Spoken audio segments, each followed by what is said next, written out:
Hey there.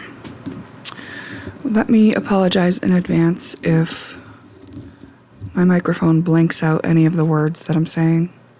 I have noticed this as an issue, and each time I've been tweaking things, testing before I start recording. I've not perfected it yet. Don't know what I'm doing wrong or what I'm not doing. No idea. But I'm learning. I'm learning what doesn't work so far. Thanks for bearing with me on that.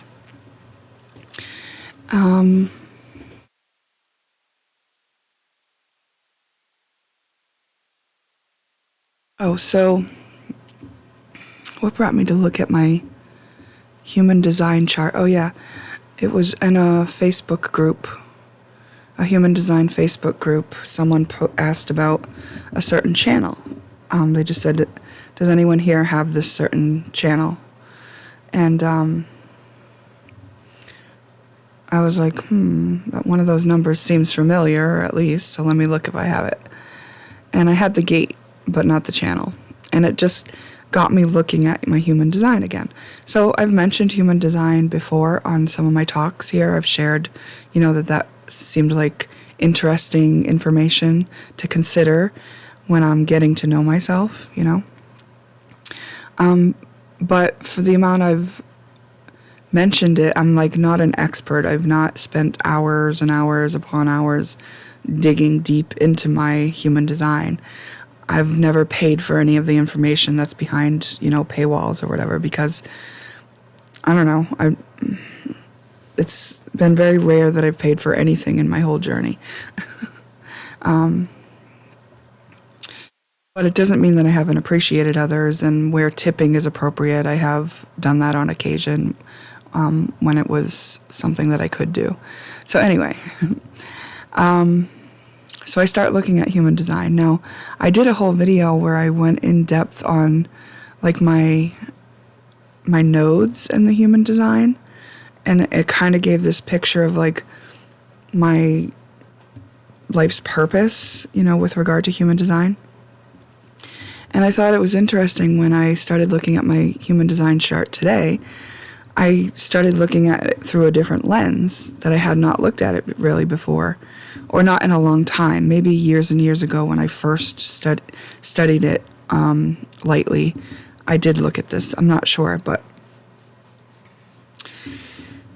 basically what I'm saying is, it might seem like, how did you not know this if you've already been looking at your human design? Because this seems like basic stuff, and it's like, it is basic stuff. And I don't know, I just didn't look at it like that before. So anyway, I decided to look at my subconscious gates. So I started searching each subconscious gate that I had. And I was like, wow, this, it basically is me. I can recognize it. It's not that subconscious anymore, which is interesting. And I don't know, I just wanted to share that. It might be a way that you might enjoy looking at your own chart, is to just kind of do a study of your subconscious gates. See how conscious you are of that stuff. When you find someone who's sharing information about the gate that you resonate with, what a gift that is, right? So I did find a site that I was resonating with. And I thought I would just take some moments and look at my conscious gates here with you on this video. I haven't looked at the conscious gates yet. I was just looking at the unconscious gates. Now I do remember this from before. I have the gate 51, which is the gate of shock. And this blogger that I'm reading, is it a blogger? It's the humandesign.com site. They offer a free chart, and then they go into detail on the gates and the channels. So anyway, they're saying this gate of shock, allows someone to be very resilient and to experience very shocking things and come out stronger. And I was like, oh, it's an interesting reframe to start looking at like the shocking things that I endure. Let's face it, endure would be the word. And then looking at them more like it's strengthening me, like it's a gift, you know? It's also interesting to think about this being one of my gates. It's a conscious gate, meaning I'm aware of this gate. But when before I even studied human design or anything like this, before I would say I always started like this spiritual journey that I'm on, which is basically just being aware that I'm a spiritual being having a human experience. Before I was aware of that, I used to get triggered by unexpected things, like a really bad trigger. I would be so emotionally dysregulated whenever there was a change of plans. It was something else, man. Like I would go into a meltdown and a baby fit and get mad at people for changing plans because that shock to my system didn't allow me to stay in my safe little container of very controlled environment, which is how I managed all my trauma and triggers back then. Because I hadn't cleared up my trauma and triggers, I was managing it by trying to control a lot of things in my life and knowing what was next, you know, and being able to count on the plans that I made was part of that. So I would completely melt down whenever there was like a change of plans. So it's interesting to find that this is one of my channels, because what it tells me is that that channel was so polluted back then with all my traumas.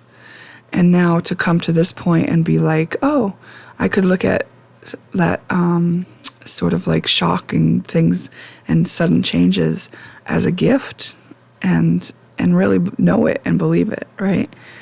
That's really interesting. Yeah. Is there anything else here in this standing out to me? It's about the ability to confront challenges, to experience sudden shifts, and to face them bravely. It carries the energy of courage and resilience. Yeah. An innate ability to handle life's shock and challenges, turning them into opportunities. Those with Gate 51 defined might also possess a certain magnetic charisma that draws others to them. Their resilience, their ability to face life's shocks, can inspire others and often create a sense of respect and admiration. Oh, that's interesting.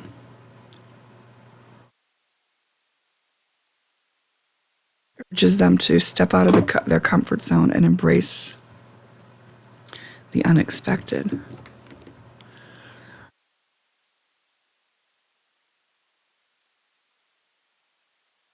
You know, being so intuitive and stuff and being an energy reader,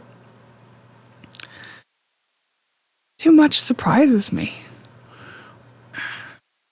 Is that true? Yeah, like I can't recall actually being shocked anytime recently.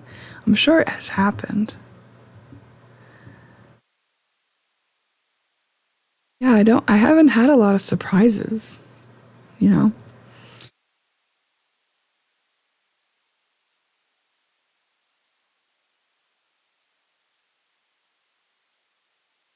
I wonder if it's associated with a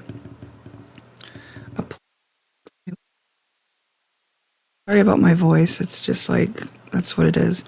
It's like the flu that I had is now trying to like exit my body through like coughing and phlegm and just gross stuff that I have to spit out or I'll throw up. So it's affecting my voice because I've done a lot of coughing. So it's on the spleen. 51 of the conscious mind. It's Jupiter. So shocking things actually do benefit me, and they are a gift. Oh, interesting. I am saying I haven't received any shocking surprises lately, but Jupiter just came out of retrograde. Jupiter just started going forward like today or yesterday. So that's probably why I hadn't been having a lot of shock. Interesting. It is 10:55 p.m. on 2/7/25 at this recording. And Jupiter has just gone direct. And Jupiter is ruling my channel of shock. Gate of shock, rather. The channel is when it completes, and the gate is just when it's half of the channel. Okay, so what else do I got here? Conscious gate 15. Let's see what that is. Conscious gate 15. So basically I'm just using Google and I'm searching channel 15 human design.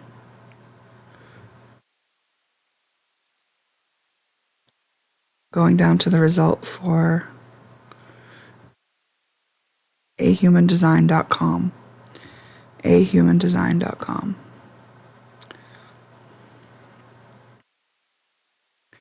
So this one, they're only describing it as the channel, so I'm just going to see what the half of the channel is defined as. Gate 15 is the gate of extremes, or the gate of love of humanity. It encompasses the energy for oscillation and flux with a broad love for humanity, diversity, and life's variations. It can result in individuals having an eclectic range of interests and passions, moving between extremes while maintaining a unique rhythm in their life. Okay, yeah, I mean,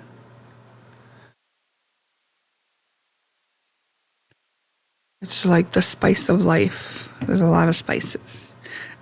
Why would we limit ourselves to one? Except for sometimes, because obviously there's some paradox in all of it. And I think when you're coming here on Earth to master certain energies, you do tend to experience the extremes. Because if you're mastering it, you want to understand it and know about it in every form that it can be in. So that includes the extremes of the energy. So that channel is allowing me to experience extremes. Now let's see what planet that is associated with. Oh, interesting. That makes so much sense because my Mars is retrograde at 0 degrees Cancer. And you know about astrology and this type of energy. That Mars is motivated by emotional stuff and family and love and nostalgia and creativity and mothery energy. And so what it's saying is I've experienced a lot of extremes in those parts of my lives, apparently in lives, but also in this life. Yeah, that's true. And when you have a planet at 0 degrees in your birth chart, like I do with Mars, it's a pioneer degree, meaning you can use this how you want to use it. But that's exactly what you're doing. After you experience the extremes of an energy, you neutralize it, right? Because you know both things are true. So what you come into balance on, and you neutralize it, so then you can choose how you use it. You're a pioneer. It's like, how do I want to use this energy? I can use this for what I want to use it for, because I know all about it. I know where I can bend the rules with it because I've followed the rules with it, you know? Very interesting. Now, just so you know, here I am looking at the planet that it's associated with. I didn't do that for my subconscious ones, so I might go back and do that. Now, let's see what else. I think I saw a channel 14. Oh, yeah, 14 is the sun.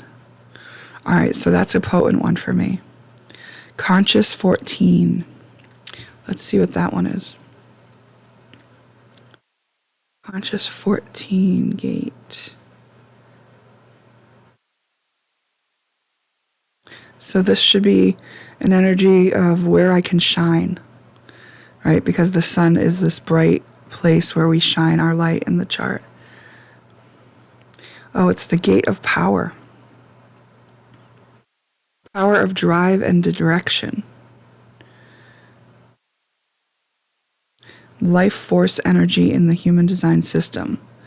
It's about individual empowerment and the ability to drive oneself towards success, wealth, and satisfaction. It propels one to drive forward towards goals. It surges and pulses, reflecting the power and determination behind the ambition. When channeled appropriately, this energy is a powerful force that drives action and fuels determination. However, it needs direction and focus. Or you could feel restless and a sense of being lost. People with Gate 14 are often self-driven and have a deep desire to achieve. They are likely to be proactive, taking initiative and responsibility for their journey and outcomes. However, this drive needs to be paired with an understanding of what they truly desire. Oh yeah, for sure. I have that, and I understand that for a long time it was like I'm looking to spirit to be told what to do, you know? And the idea of being an instrument of God, that's all lovely and stuff, but it's at some point I started feeling like I was beyond that, and that it was more like I graduated that, maybe in another lifetime, and that really why I'm here is to do what I want to do. And then there was this feeling of like, well, what is it? And this feeling also of like, there's so many things that I like to do, and like, but to really get one done, I've got to focus on one. And it's interesting because it ties into that other energy that I discovered a moment ago when I was looking, and it said like the spice of life kind of stuff. It's like a little bit of everything I like. So, okay. I really shine in my drive and my ambition.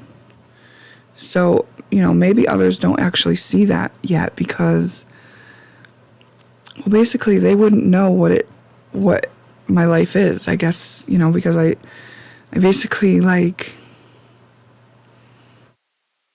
I don't know, maybe you could glean enough to get an idea that I'm ambitious, but I don't know, I just don't feel like my ambition would show on these videos or like to most people in my life. I guess because I feel like what I've accomplished is so much inner work. It's the insides that like you can't really see. You can see different symptoms in my behavior, but I'm still surrounded by, family members who don't really like value that. So, although if I had to like pin down to my couple family members and ask them to talk about the difference of me now and the difference of me then, I think they would have to admit that I'm much more pleasant and stable, because it used to be like I was one, like I couldn't do anything without being triggered. It's really like that. That's how traumatized I was. Everything was triggering me all the time. And that is why I withdrew from life and stayed in bed for like 7 years. I couldn't leave the house without just melting down. All right, let's see what else we got. So anyways, my point is I've come a long way. I don't think anyone notices it. I notice it. I'm thankful for it, and that's enough, really, because like I'm the one benefiting from it, right? Okay, so let's see. We've got a 28 here. 28 is so Uranus is sudden and electrifying change. So let's see where some of these shocking changes come through. 28 to 28.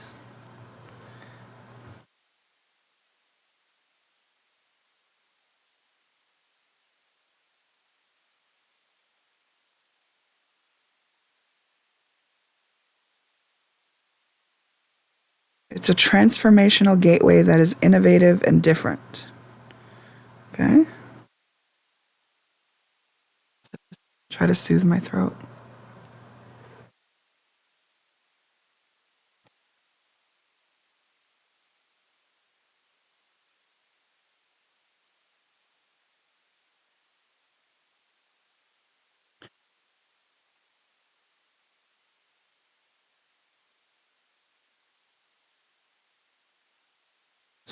This is talking about the whole channel, so I just want to find what they're attributing to the 28 instead of the whole entire channel. This doesn't break it down. So let me go to some other site. Hold on.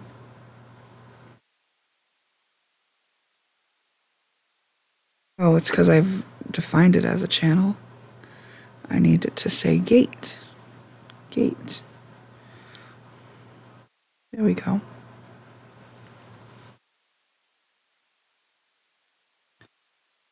The gate of the game player. Interesting. Carries the energy of struggle and the desire to delve deep into the meaning of life. It seeks to understand the purpose of individual struggles and life as a whole, hence often creating intense life experiences.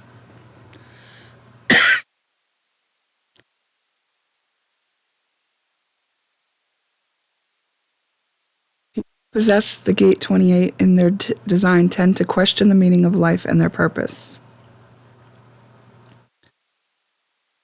Incredibly powerful and transformative, it drives individuals to delve deep into their personal struggles and emerge with greater understanding of their purpose and direction. However, this energy can be challenging, leading to periods of introspection and struggle that others may find difficult to understand. It compels individuals to make significant life changes in their quest for meaning. These individuals are not content with surface-level answers. Definitely not. They have a drive to dive deep and may make drastic changes in their lives. Yeah. An intense, sometimes difficult journey, and is also the gate that drives us toward the discovery of life's purpose. Those who possess the gate can develop a profound understanding of life, helping them to guide others on their path. Interesting.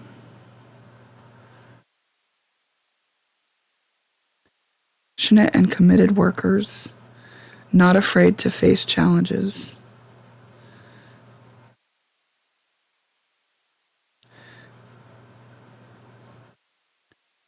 May find it difficult to engage with superficial or mundane tasks and could experience dissatisfaction in roles that do not challenge them intellectually or spiritually. Yeah, that's going to be true. Interesting. So, and that comes through that when I feel driven towards finding answers, that my favorite part of it is when I get the aha moment, when I get the, oh, when I get the sudden realization and a whole new world opens up for me within the world I'm living. Like I jump to a new timeline. I'm in a new space because of what I now am aware of. That is, I guess I might be even addicted to that, but I'll just say like that. My energy lending towards that also has the benefit and side effect of giving me this little liberation high. And I've come to really enjoy the liberation high. I'm going to pause so I can like cough and sip and be right back. Okay, the next one is gate 9, and the planet it's associated with is Neptune. And it says, gate 9, the gate of focus is located in the sacral center. It carries potent energy for deep concentration, capable of profound immersion in tasks or subjects that attract its attention. However, this energy is not constant, but rather moves in waves alternating between intense focus and dispersal. True. This unique characteristic of Gate 9 can be a boon when utilized properly. Its capacity for deep focus can lead to significant achievements, especially in areas requiring detailed work or exploration of complex subjects. It's an energy that can turn an idea into a masterpiece or a vision into a completed project. The challenge is the sporadic nature of it. Okay. Another challenge is the intense focus can sometimes lead to tunnel vision. Okay.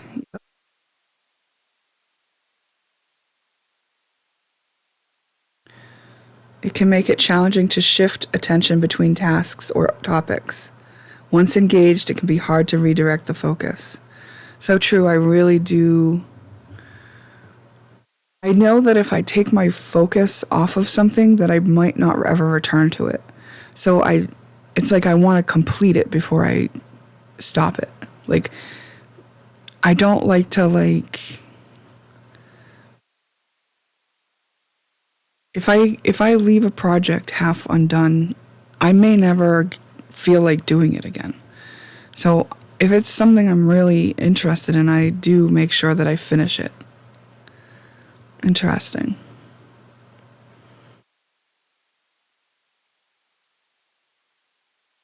Okay. So that was Neptune. Neptune is like spirituality, and it's also this like etheric realm, and things are undefined there.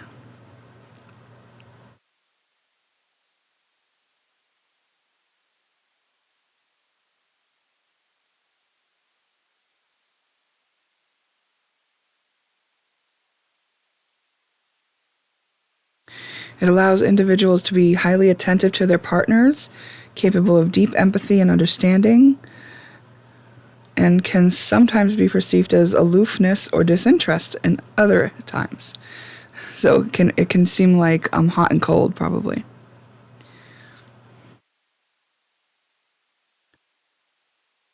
Partners of this individual need to understand the sporadic nature of this focus.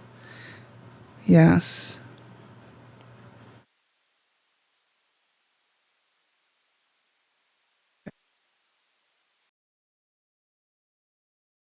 So this one, I also think I can tie this into my heliocentric chart, which is the chart of your energy when you look at it from the sun's point of view.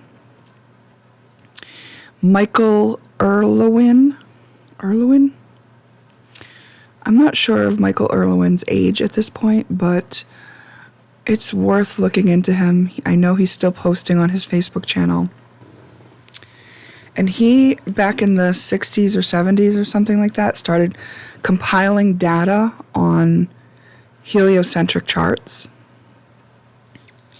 And he was able to identify patterns from those charts. Based on those patterns, he was able to define certain characteristics of that energy working in people. And I thought that was very fascinating. And so I had bought his books. They were like PDF format books, and they're not on this laptop. They're on one of my laptops that I don't use anymore. I might not be able to access. But what I remember distinctly is that my pattern for heliocentric chart was a pattern of a person who is laser focused, and whose laser focus is so potent that it can manifest things. It's just like this very, very powerful focus. So I think that's interesting to find that coming through here. So I think it's something that I've carried through, in that all I think it means is that in other lifetimes I've understood that there was such value in being able to focus on things without allowing myself to be distracted. And, when it comes to energy, anything you focus on is amplified. Like your energy adds into that thing you're focused on. So it is a potentially very powerful aspect if it's offset with the bigger picture view, right? Because, of course, I want to use that focus within the context of a big picture, right? I don't want to get down a rabbit hole that is pointless. Okay. I've been just looking at gates, not the channels that I have. Let's see if there's anything else.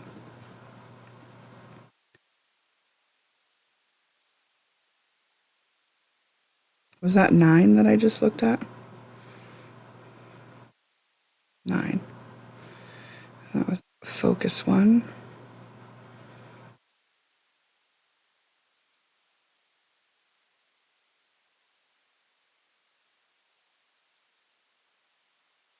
I think that's all my conscious gates, and the rest are actual channels. Energy is completed on both sides, and so it functions a little bit differently. Okay, interesting. I guess I'll look at a couple of my subconscious now. So the 21. Oh, this is the moon. Okay. I don't remember what 21 was, even though that is one of them that I looked at today. What's my gate 21 mean?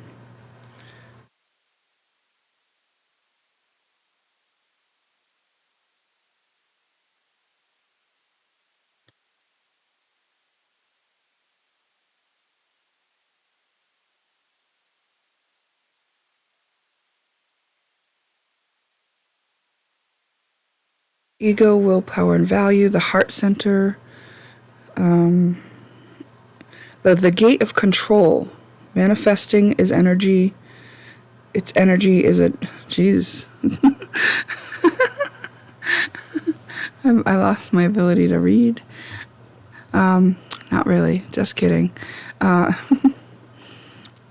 drive to control resources and one's environment. Isn't that interesting? Because that's certainly a coping mechanism that I used. I mentioned that before, that I would use, like, trying to control my environment as a way to try to manage my dysregulated emotional system. And this is talking, moon energy is emotions. And it's saying, like, no wonder you do that. You have a channel of energy that likes to do that, that's designed to do that. But perhaps it was just like a way to get, it's like it assured that I would use that as the coping mechanism, which would fail. Control as a coping mechanism is, it's laughable, right? It's a joke because you end up trying to control things you can't control. It's silly, it's futile, and it will fail. And then eventually you have to learn surrender, right? And then to be sovereign and take care of yourself. And the Gate 21 energy is not necessarily negative or controlling in a harmful sense. In its highest form, it's about managing resources responsibly and effectively for the benefit of all. And this is one of those channels that has to be asked, right? Like, I understand how to manage these resources. I can see where they're being mismanaged. But if I'm not asked, then I don't have a say in how other people do it. And it won't be welcomed if I just try to control it without that invitation. So that's interesting.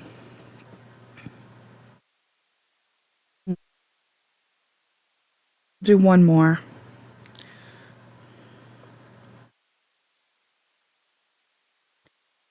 18.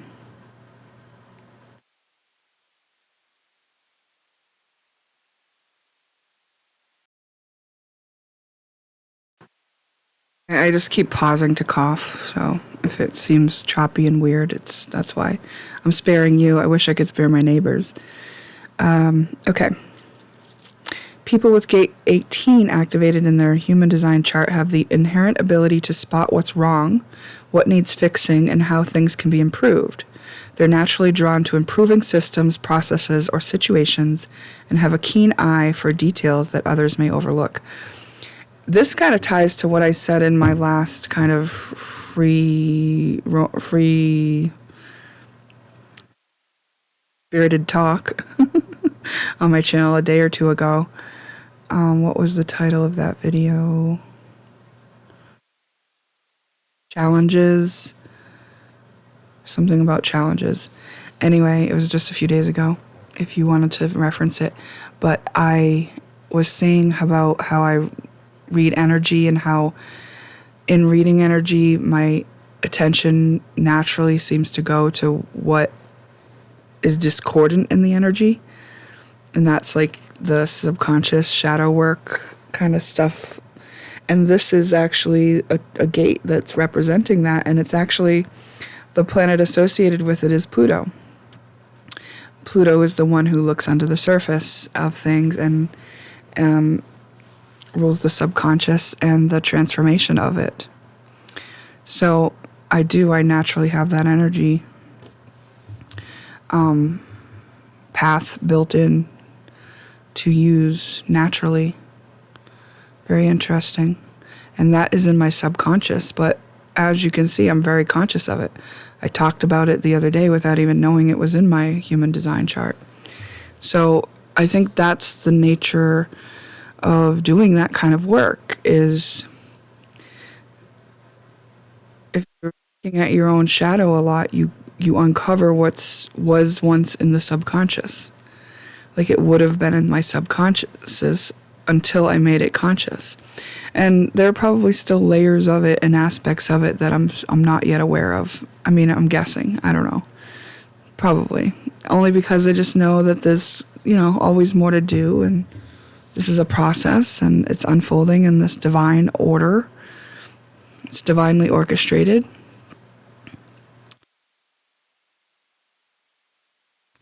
So, yeah. What do you think of your human design chart? Does it resonate with you? Have you found those things to be true? I think it's fascinating. Let me see if I have lotion right here. I do have lotion right here. Yay. Because I just keep washing my hands so much and they're dry and body's basically just trying to dispel the last of whatever yuckiness is harbored in my sinuses and not pleasant, but I know it's necessary.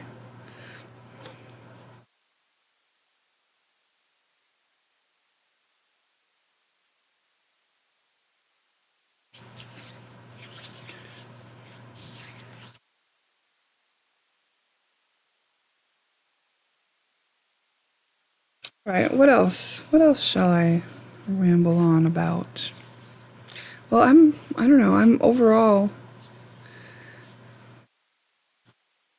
just as fascinated with life as I always am, and just as challenged at times as I had been, but also a lot less challenged than I was yesterday before I realized that I had a belief that life would be challenging. And I let go of that belief, and so life has seemed less challenging. Isn't that interesting? And also, I came across this post today. It's a girl, she uses a whiteboard and she draws out stick figures to depict spiritual concepts, which is interesting because I used to do that. If you look back in the first year of my channel, hold on, cough again. There's a few videos with me using a whiteboard to depict certain concepts, and then other times a screen share where I drew on my screen and showed it. And anyway, so obviously I like her style. And what she said was, whatever you thought about last week is what you're living out this week. And I was like, oh, interesting. And I thought about the things that I've experienced this week, and I could actually remember thinking about those things the week before, a couple of them. And then I didn't even want to think about them anymore. Like, I didn't want to recall anymore because I was like, all right, I'm going to change my focus right now. So next week will be, something more preferred. Why not? And this all goes away if you're just in presence. This is if you have a busy mind and your mind is like, gets on these tracks of worry and fear. If your mind is worrisome and fearful, you're manifesting those things. And basically she's saying, like, next week you'll see them. And it is true that there's a really fast turnaround for what our energy is right now. It used to be years between, being shown an example of what your energy is, like, before you'd had to really notice it. But it's like slapping us right back in the face pretty quick in this climate. So, ideally you'd just be in present moment, and, when you are inspired to take action, you do so. But if you have a worrisome mind, it's worth sort of like relaxing that, or thinking better feeling thoughts so that next week is a good week. You know what I mean? Thought it was very interesting. And also, like,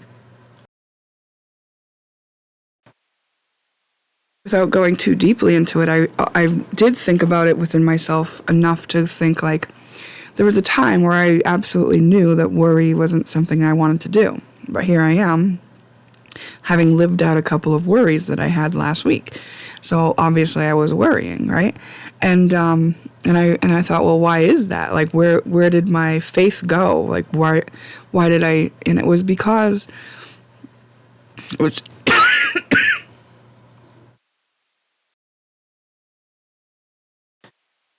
a couple people that I care about are still living out their programming, and they haven't asked me for help, so I haven't been able to explain to them where their, energy has the discordant stuff stuck in it.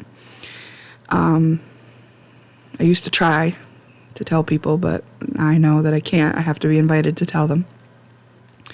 So these people, over time, it's just like happened so many times that now it's like bothersome to me, right? And I've had to, that's something I'm working on within myself, is being okay with people having their experiences.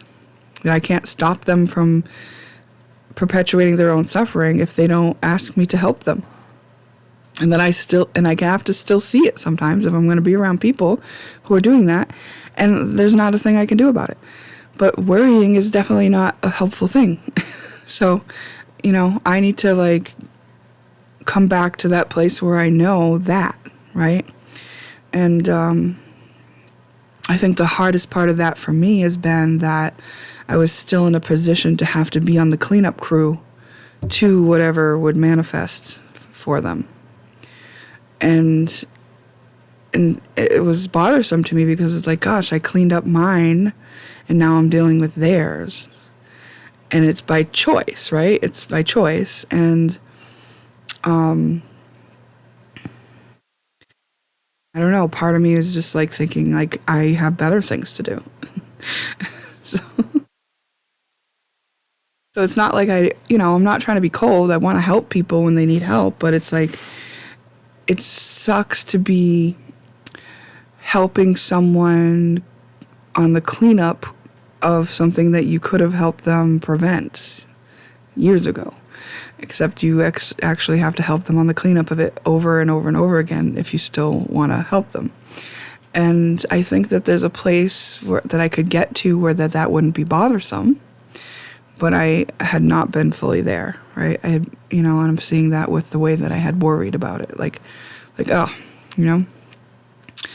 And I guess, there's certainly an argument for like just cutting people like that out of your life, but I'm just not there either. I'm just not there either. So it is what it is, right? It's like a challenging thing that I'm living out and dealing with and figuring out as I go. And that's okay.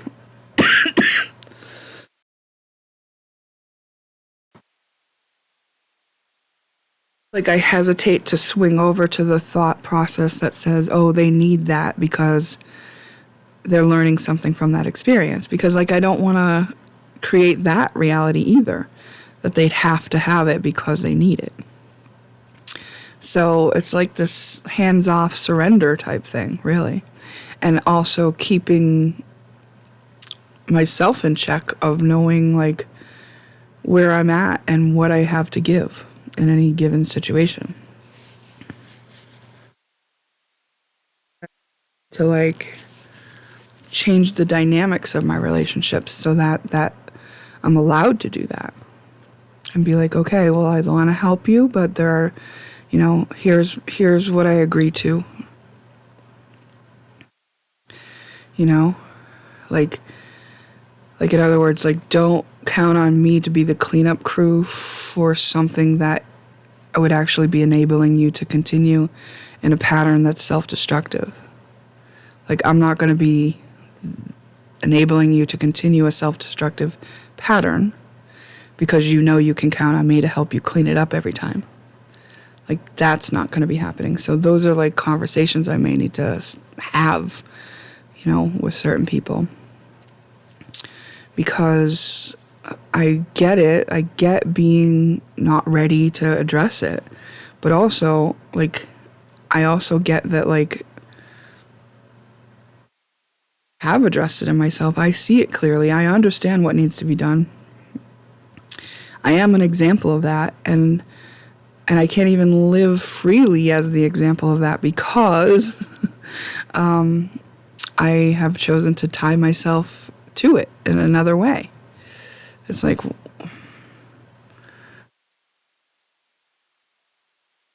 and maybe it's like partly just the fact that I'm mastering a difficult energy and I'm mastering extremes of a difficult energy, right? Like I'm experiencing extremes so that I can work towards mastery of this difficult energy. Difficult circumstance, I'll say.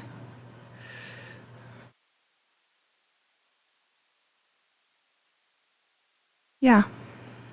And I'm open to other solutions, miracles, and higher understandings that will let me see a way that will work for me.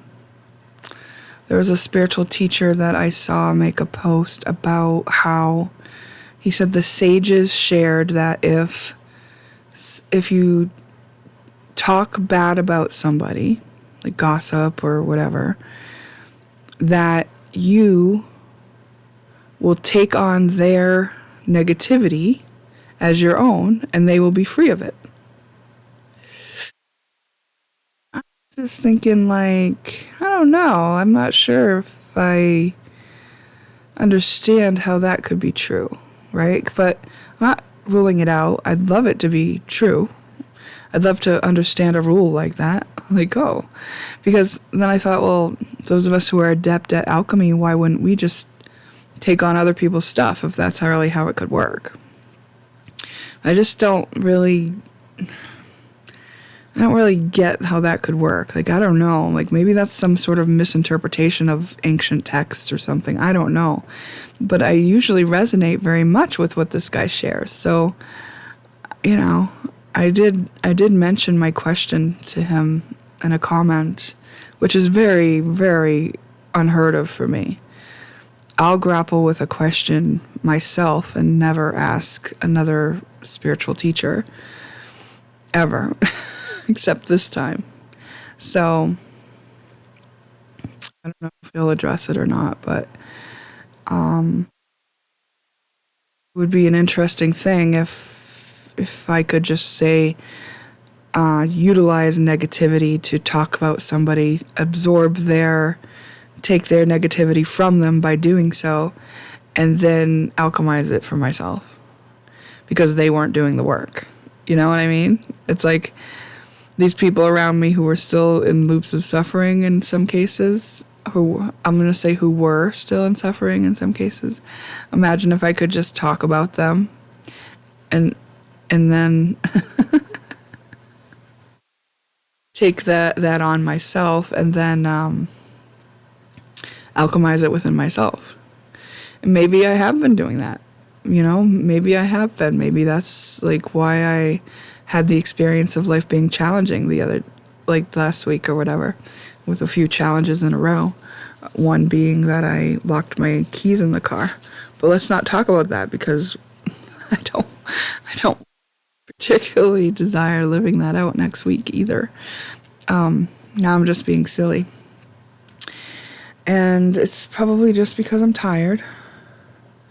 There were a few emergencies for me to deal with throughout the middle of the night last night. So sleep was a little bit elusive. We did get there in the end. Let's see if one of these cards wants to give us a topic. Even though we're 52 minutes in. And maybe I should keep this on topic because if I post this and it's referencing human design, you know,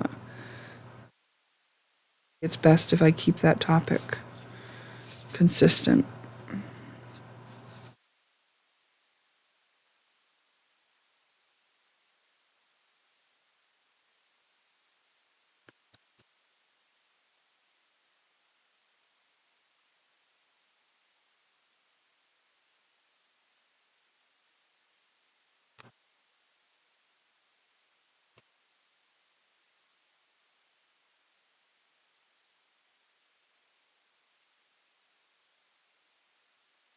All right. I guess that's it. Good night.